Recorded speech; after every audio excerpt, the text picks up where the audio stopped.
এইটো নিচান কিন্তু ইয়াৰ শিলবিলাক ইমান মজবুত এই দৰ্জাখন হ'ল বিষৰ দৰৱাজা নুচুবা পয়জন দৰৱাজা এখন আমি আগতে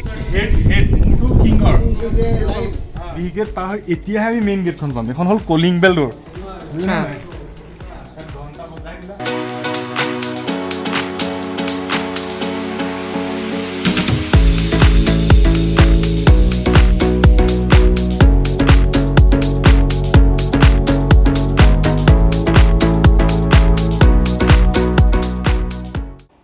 গতিকে এয়া হৈছে চিত্ৰদুৰ্গা ফৰ্ট এই যোনটো ফৰ্ট আছিলে এই ফৰ্টটো বনোৱা হৈছিলে 1300ৰ পৰা 1600 শতিকাৰ ভিতৰত বনোৱা হৈছিলে তাৰপিছত নায়াকাজ অফ বিজয়নগৰ তেওঁলোকে এইটো আৰু সম্প্ৰসাৰিত কৰিছিলে ইয়াৰ আটাইতকৈ বিশেষত্ব হ'ল যে ইয়াত একদম মূল যোনটো ৰজাৰ ৰাজমহল ভিতৰত আছিলে সেইটো পাবলৈ আমি প্ৰায় 7খন দৰ্জাৰ মাজেদি পাৰ হ'বলগীয়া হয় আৰু গোটেই ফৰ্টটো এটা দিনৰ ভিতৰত দেখুৱাটো প্ৰায় অসম্ভৱ কাৰণ এইটো প্ৰায় 32 কিলোমিটাৰ এটা বিশাল এৰিয়া পাহাৰৰ ওপৰত এটা এৰিয়া ঘূৰি আছে গতিকে অলপমান এই ভিডিঅ'টোৰ জৰিয়তে এটা আভাস দিবলৈ চেষ্টা কৰিম সেইখিনি সময়ত কেনেকুৱা আছিলে আৰু ইয়াৰ কাৰুকাৰ্যবিলাকত হাইদৰ আলীৰ প্ৰভাৱ কিছু দেখা গৈছিল হাইদৰ আলী আপোনালোকে চাগে জানে টিপু চুলতানৰ দেউতাক তেওঁলোকৰ লগত নায়কাজৰ লগত বহুত যুদ্ধ হৈছিল সেইখিনি সময়ত গতিকে চাওঁচোন কেনেকুৱা লাগে আহক ভিডিঅ'টো আমি এণ্ট্ৰি মাৰিছোঁ দুৰ্গটোত এই দুৰ্গ হয় না যেতিয়া ৰজাই যেতিয়া কৈ দিয়ে যে যুদ্ধ যেতিয়া ঘোষণা কৰে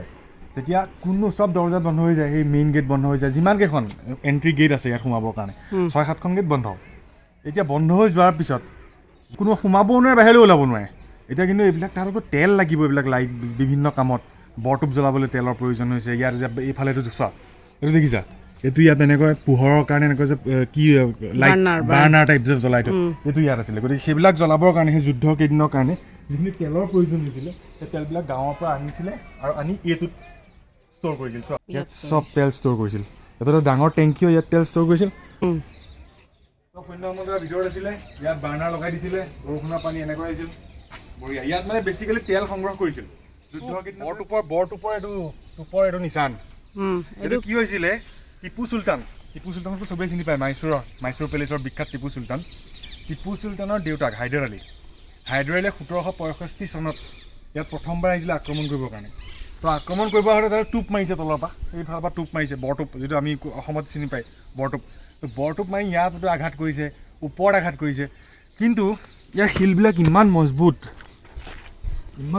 চোৱা ইমান মজবুত শিলবিলাক ইয়াত ভাঙিব নোৱাৰে ইমান সহজে ভিতৰত কি আছে ভিতৰত এই ইয়াৰ বেক চাইডে এই শিলটোৰ বেক চাইডে আকৌ আছে মাটি গতিকে মানে তুমি যিমানেই ইয়াত জোৰত নাহক কিয় ফ'ৰ্চ দি ল'ব পাৰে ক্ৰেক হৈ নাযায় এখন মানে আহি এখন ফ'ৰ্ট গেটখন পাইছোঁ এই দৰ্জাখন হ'ল বিষৰ দৰৱাজা নুচুবা পয়জন দৰৱাজা এখন আমি আগতে কি হৈছিল এইবিলাক হিঞ্জ আছে না এই হিঞ্জ মানে কি এইবিলাকত হিঞ্জ মানে কি কৈছে কাঠৰ দৰৱাজা এনেকৈ লাগিছিল বুজি পাইছা নাই কাঠৰ দৰৱাজা লাগিছিল কাঠৰ দৰৱাজাৰ ওপৰত তেওঁলোকে কি কৰিছিল লোহা লগাইছিল আৰু লোহাৰ ওপৰত কি কৰিছিল তেওঁলোকে বিহ ঢালি দিছিল বুজি পাইছা নাই ইমান কেনেকুৱা যে এবাৰ যেনিবা বাচি আহিলে বাৰু অন্য এটা সোমাই আহিলে এইখন দৰজাত চুই দিয়াৰ লগে লগে কি হৈ গ'ল বিষক্ৰিয়া হ'লে কি হ'ব মৰি যাব ভেৰি গুড চাফা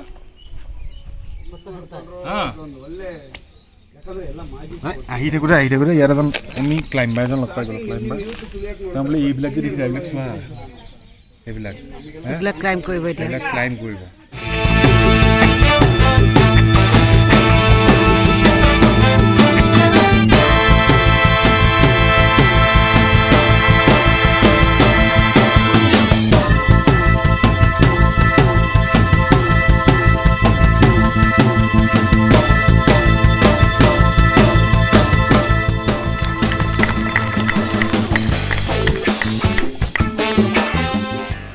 এতিয়া মই আহিছোঁ এইখিনি পকাই ধৰিব পৰা নাই মোক এই ওপৰৰ পৰা এটেক কৰি দিছে হয় নহয় মানে আমি প্ৰথম বিহ গেট পালোঁ বিহ গেট পাৰ হৈ এতিয়াহে আমি মেইন গেটখন পাম এখন হ'ল কলিং বেল ডোৰ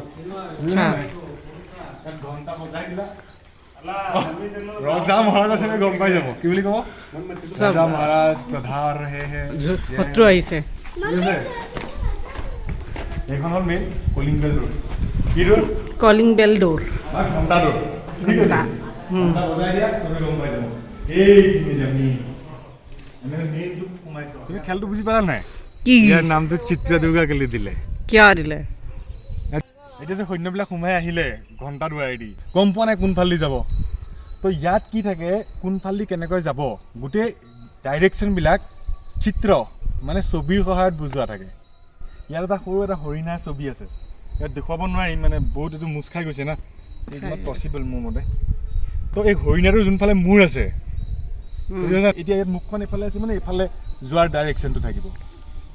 সাপ তেনেকৈ ছাপ'জ সাপৰ মুখখন যিফালে আছে সেইফালে হ'ল, সেইফালে যাব লাগে, সেইটো ডাইৰেকশ্যন হয়। ফিছ বা এনেকুৱা সাপৰ। হনুমানজীৰ মুখখন যোনফালে আছে সেইফালে ৰাস্তা আছে। কাৰ চিন নিদিয়ে, ছবি গোটেইখন, সেইকাৰণে ইয়াৰ নাম হৈছে ছবি দুৰ্গা, চিত্ৰদুৰ্গা। বুজি পালা খেলটো? এইটো সাংঘাতিক বস্তু। ইয়াৰ কি হৈছে, ইয়াৰ এইখিনি হ'ল মানুহৰ মূৰটো, সিংহৰ, হাতীৰ শুৰ, সাপৰ নেজ, ভৰি, ঘোঁৰা। এইটো আচৰিত লাগিছে মোৰ। এইটো হাতীৰ পেটত সেইফালে সেই গণপতিৰ মূৰ্তিটো আছে, গণপতিৰ মন্দিৰটো আছে, আৰু ওপৰত এখন জাহাজৰ চেপত। ইয়াত যেতিয়া যুদ্ধত জিকা হয় তাৰপিছত ইয়াত পতাকা উতলোৱা হয়। আৰু এইফালেও ইয়াত হাতী, এইটো হ'ল এটা মগৰমাছ, চিত্ৰদুৰ্গা কাছ।